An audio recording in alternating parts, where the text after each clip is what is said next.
เขาจากอายไปโดนแล้ว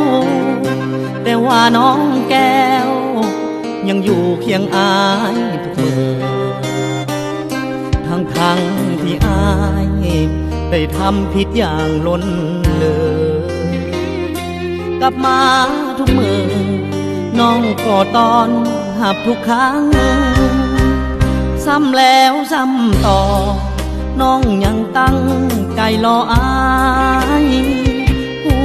ว่าหลายใจน้องยังคอยอายบ่หา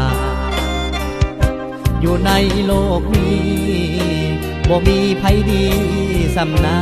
งอายจึงขอหยุดยั้งจะฮักแต่เพียงนางเดียวขอสัญญาจะฮักนางเป็นคนสุดท้ายเศร้าหลายใจเศร้าหลงไหลเศร้าไปเที่ยวเศร้าจอบบอนขอนุดพรความมวลความเที่ยวหญิงอื่นบอกเกี่ยว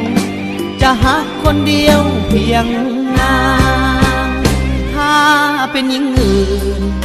เขาคงบ่ฝืนอยู่นำทำผิดประจำน้องยังอยู่นำบ่ตาขอบใจ